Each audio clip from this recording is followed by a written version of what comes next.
2 of my Lancaster Pistol Reproduction series. Now this video is dedicated primarily to the history around the Lancaster Pistol, and what I'll be talking about is the Charles Lancaster Company itself, the Lancaster Pistol, and we will find out who WW is, which are the engravings that are on the top of the pistol that I would be making all of my reproductions off of. So let's get started. First up, we have the Charles Lancaster Company. Now, trying to understand the history of Charles Lancaster and the Lancaster companies is a bit confusing because there are multiple different Lancaster gun manufacturers in the 1800s and multiple different people that used the Lancaster name. Now, this whole confusing web of history starts with Charles Lancaster Sr., who was considered to be one of the best barrel makers of the early 1800s. And he started the Charles Lancaster gun makers in 1826. Charles Lancaster Sr. had two sons that both became his apprentice under the Charles Lancaster gun makers. Now, Charles William Lancaster is the Charles Lancaster that is most popularly known. He's known for his improvements in rifling, breech loading, bullet casings, and he's the one that really pushed for improving the development of firearms and pushing the technology forward.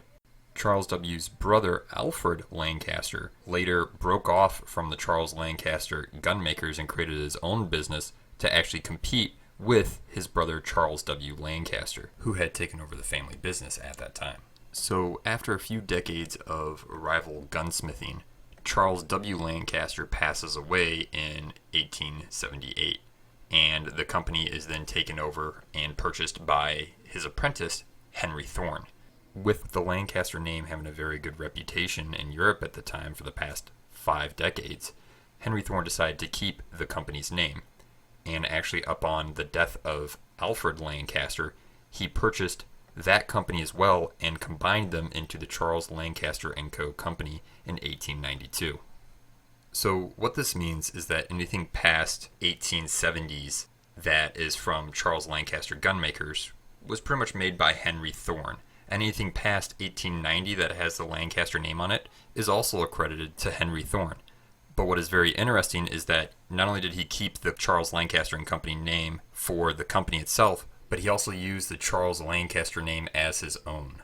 There are several articles and books written by, quote-unquote, Charles Lancaster after 1890 that was actually written by Henry Thorne. So a lot of the later Charles Lancaster works and a lot of the later publications, such as the shotguns and his articles and his books, were all done by Henry Thorne, despite being under the name Charles Lancaster.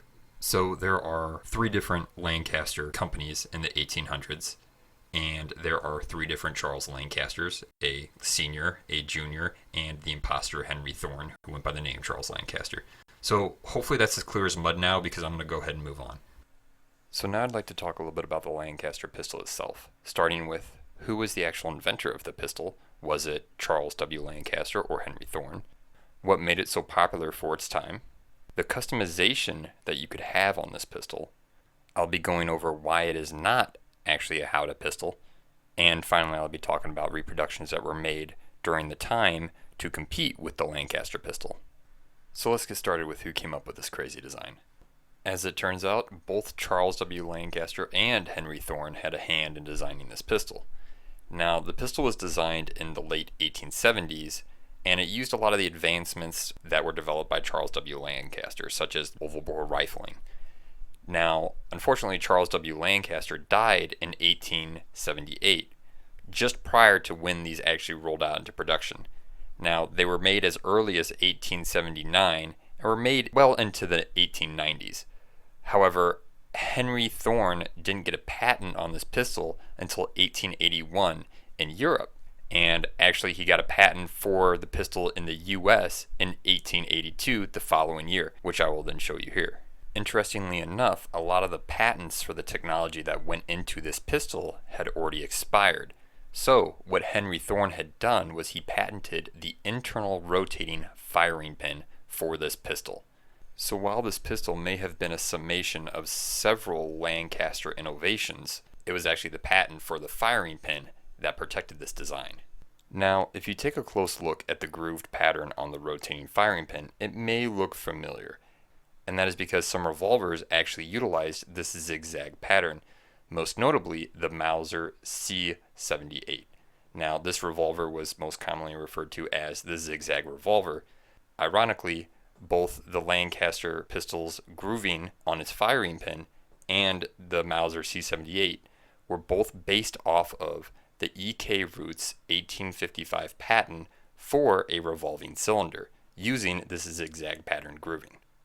So while this design already existed for rotating a cylindrical object, no one had incorporated it into a firing pin mechanism before, which is why Henry Thorne was able to patent the firing pin version of this design.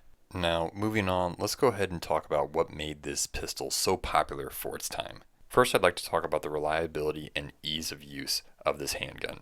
While revolvers had been around for the better part of 50 years and were widely used and accepted, they still had several drawbacks. This was due to revolvers having a lot of external moving parts that could easily jam. On revolvers, the rotating cylinder and the hammer were all exposed and allowed for debris or any kind of objects to obstruct the functionality of those components. It also allowed for stuff to get into the internal mechanism, whereas the Lancaster pistol, everything is confined within the pistol, and thus even if you drop it, throw it around, it is very unlikely that anything will cause the pistol to jam or prevent it from firing unless something was stuffed down the barrel. Now, here I actually have a snippet from a Lancaster advertisement. This was something they had put out after gathering a lot of feedback from customers that had used the pistol to promote how well it was functioning. So one of them here, the guy says that it had never jammed or misfired, never had a need to clean the mechanism or even oil it, and it says that the person had it for 11 years. This article references other people mentioning how it had increased accuracy and strength of shooting, how there was no chance of it jamming or the weapon becoming unserviceable from overheating or other accidents, how the mechanism is covered up, preventing dirt or water from affecting the pistol at all. Another one saying it shoots with great force and accuracy, how it ejects all the fired cartridges at the same time, and that it even has a rebound lock, rendering it safe to carry. So as you can see, there's a lot of positive feedback about this pistol for the time compared to what you were seeing in the revolvers around the late 1800s. Now, today, people consider revolvers to be very reliable in comparison to semi-auto pistols because they are very simplistic. However, while that may be true for normal shooting conditions, that is not necessarily what was taken in consideration at the time. During the 1800s, the British Empire was still colonizing and expanding. You have soldiers in Africa, in India, in Australia, and you have them trudging through mud, through dirt, through sand, through water, and they expect to have firearms that function when needed.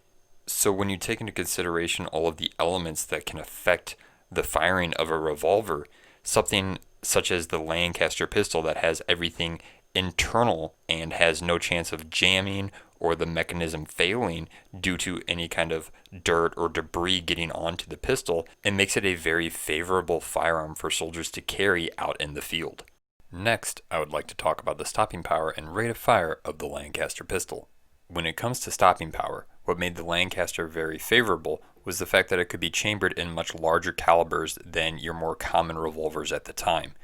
It is not uncommon to find these pistols chambered in .476 or .577, which were two of the larger calibers available for handguns at the time. Now, these pistols chambered in larger calibers were most popular with the British officers in Africa and India fighting the Zulu and the Anzar warriors, where much smaller calibers just wouldn't cut it.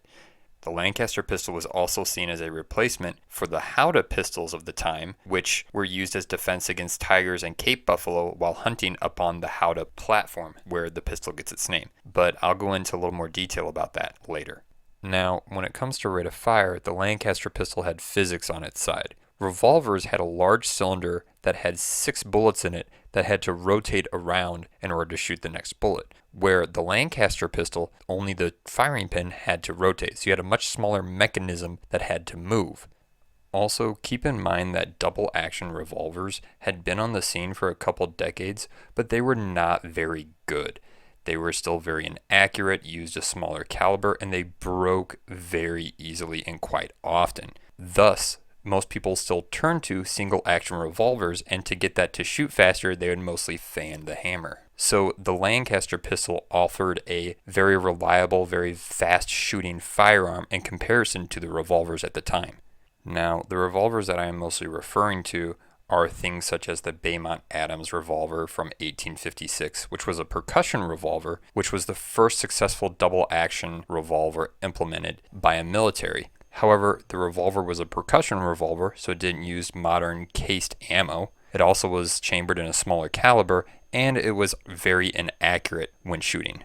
Up until 1877, Colt also had not created a double action revolver, and when they did, it was dubbed the gunsmith's favorite and labeled as the worst double action trigger mechanism ever made. So the Colt revolvers of the time that were double action were absolutely terrible. And it wasn't until 1887 did Colt actually produce the first modern double action revolver, which gave the Lancaster pistol a good decade to build up its reputation for being a very reliable handgun in comparison to other double action revolvers at the time. Moving on, I'd like to talk a little bit about the safety of the Lancaster pistol. And there are two main things that I really want to touch on. The first being that other than the trigger, which is covered by the trigger guard, there are no external moving parts on the Lancaster pistol. Going back to our from the field reviews from people that had purchased a Lancaster pistol, one of the comments we see is somebody discussing how because there is no external moving parts, such as a hammer, there's no chance that the pistol will get caught when drawing it from the holster. So it can't get caught on, say, a uniform, on clothing, or on reins, or anything of that sort. There's also no chance that your hands would get pinched by the moving hammer or the rotating cylinder should they be in the wrong location, or should you have them in a different position to try and help stabilize the pistol while shooting. The second point I'd like to talk to, which comes up a couple times actually here in these reviews, is that there's no escaping gas from the pistol itself. Now, between the cylinder of a revolver and the barrel, there is actually a small gap where gas can escape, and that in turn can burn the hand of the user if they have it in the wrong position. Now, because the Lancaster pistol is actually a breech loading pistol, there is no chance for gas to escape out the back or near the hands. Thus, everything is propelled forward and all the gases are expelled through the barrel. So the user could have their non-shooting hand, their supporting hand, further up. It could be holding onto the barrels. It could be holding on elsewhere to the pistol for more stability if their user wanted to do that. And they don't have to have the fear of the blowback from the gases burning their hands. Now, while there may have only been 946 of these pistols recordedly made, every single one of them were custom made to order. And while that did play a role in making this pistol very popular amongst those who could afford it, I've decided to break this off into its own section to discuss more about the customization of the pistol.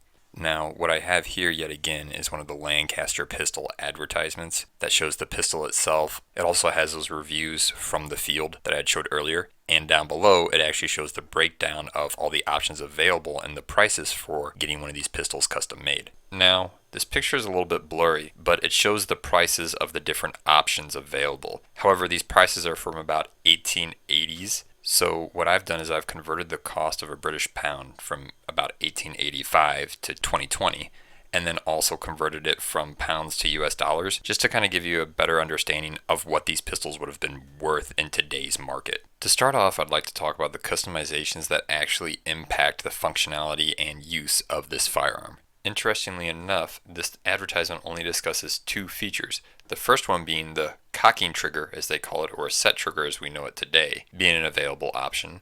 And the second one being a detachable skeleton shoulder stock that is folding, that could be attached onto the handle of the pistol itself.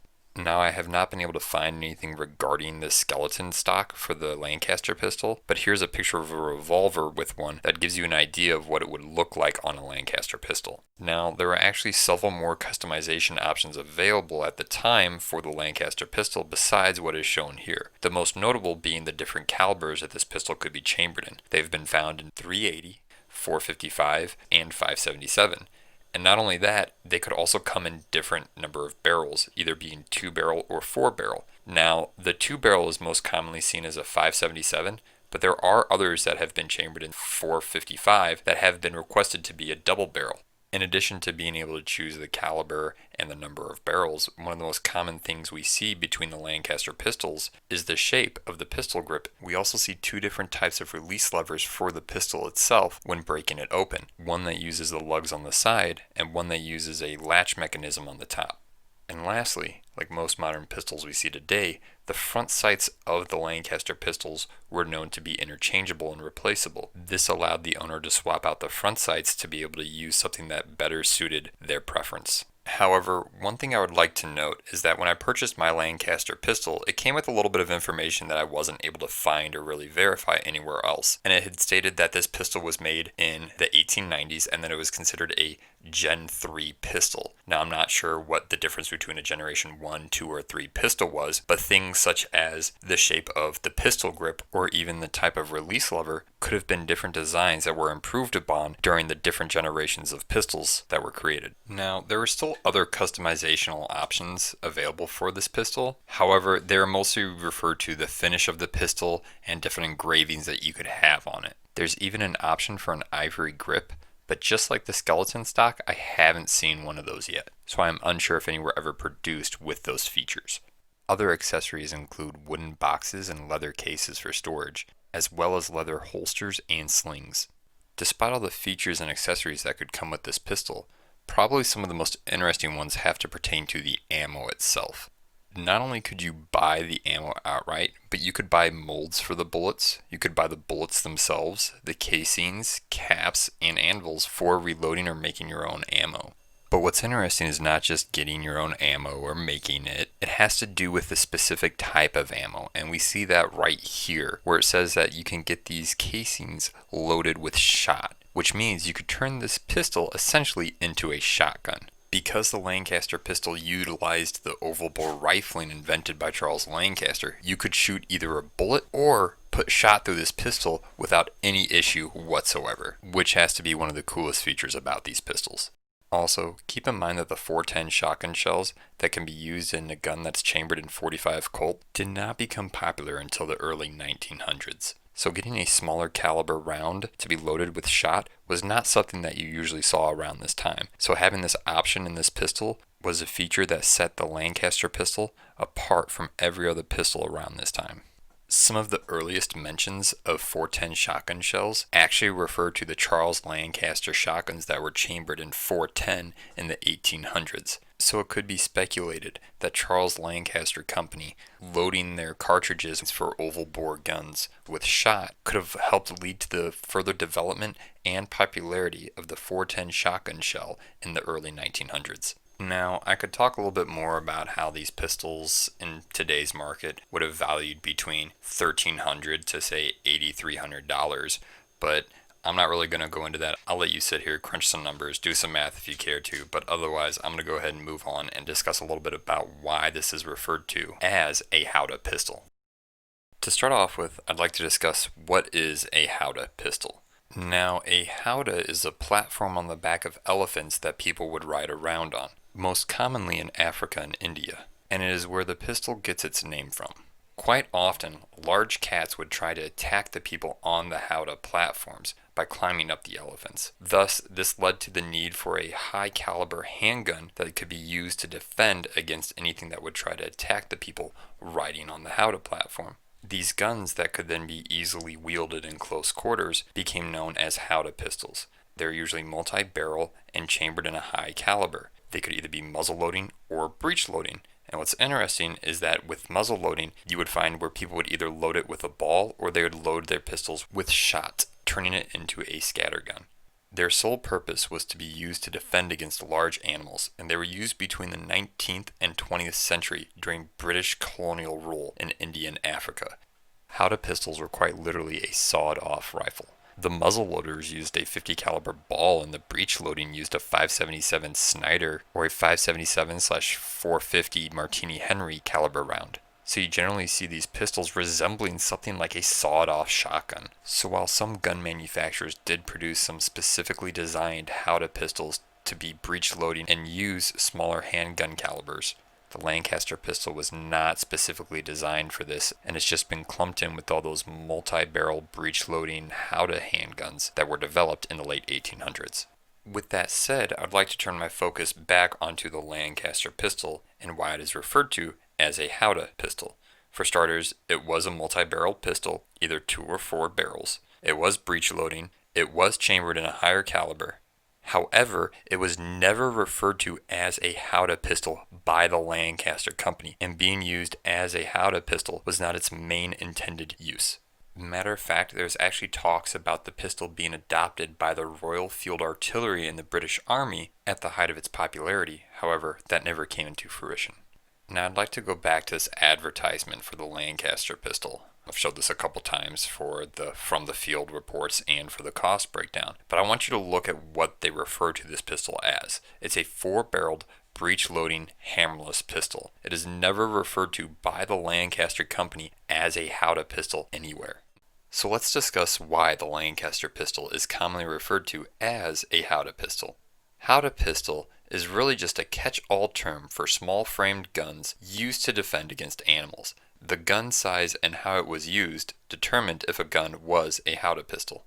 This meant that it could be muzzle loading, breech loading, small caliber, large caliber, an actual pistol, a sawed-off rifle, a gun with any number of barrels, or even something capable of being chambered with shot. And the description you'll find when looking up Howdah pistol is more or less a list of favored and more popular features that eventually became the go-to standards for specifically designed Howdah pistols later on. So a gun is categorized as a Howdah pistol not solely based on if it was best suited for the situation or even specifically manufactured for the purpose of being one, but how it was employed in the field and used. Likewise, the Lancaster pistol not only matches the description of popular features found in Howdah pistols, but was reportedly used as such and performed very well, presumably better than anything else considering its reliability and how it was a summation of the most ideal features for a Howdah pistol. So, while some Lancaster pistols were used as Howdah pistols, those in turn could be considered as such. However, what has ended up happening is over a century has gone by since these pistols were produced, and people have started to look back at this unique firearm trying to classify it. What they have found were either reports of someone that had used it as a Howdah pistol and or realized it fit into the very loose definition of what a Howdah pistol was and decided to generalize the Lancaster pistol as such. So referring to all Lancaster pistols as a Howdah pistol is a generalization based on just one of its many employments, considering that Lancaster pistols were also used by British military officers and civilians alike. Moving on, the testament to the popularity of any good idea would have to be reproductions and knockoffs appearing during this time.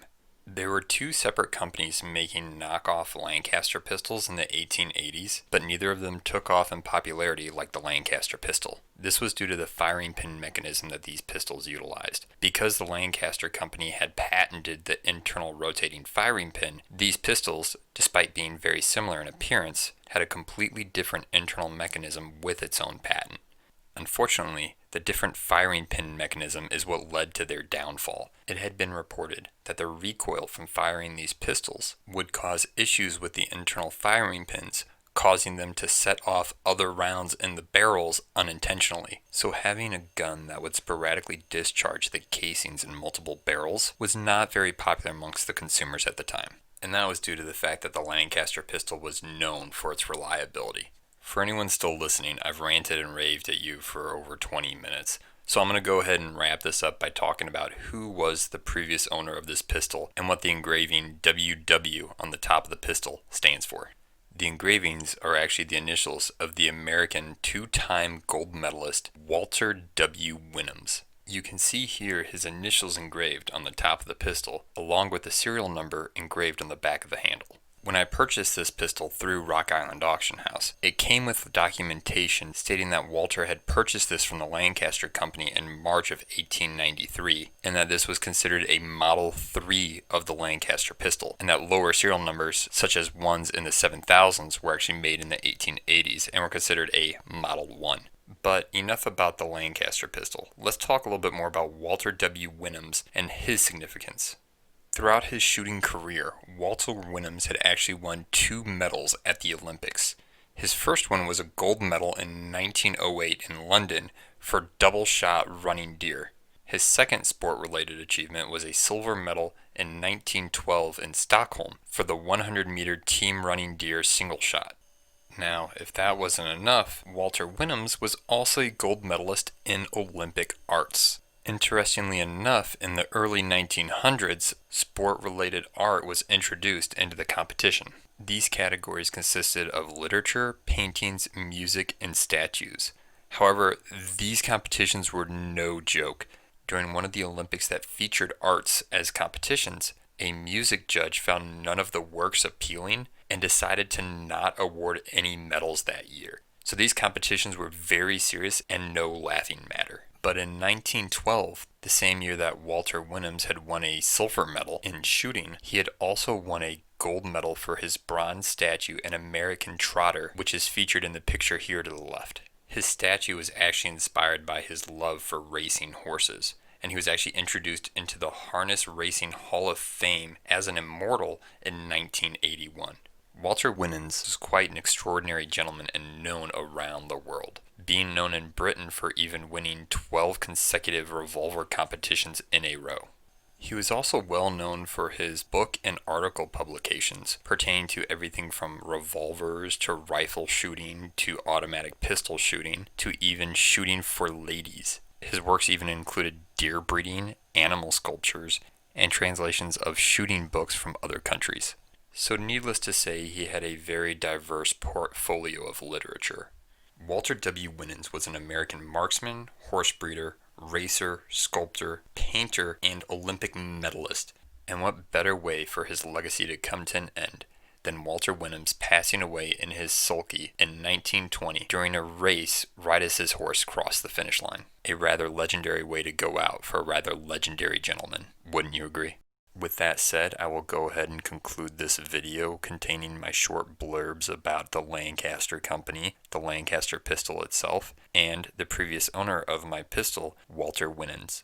I am well underway with my next video as I break down the Lancaster Pistol for the first time, so stay tuned for more videos to come, and thanks for watching.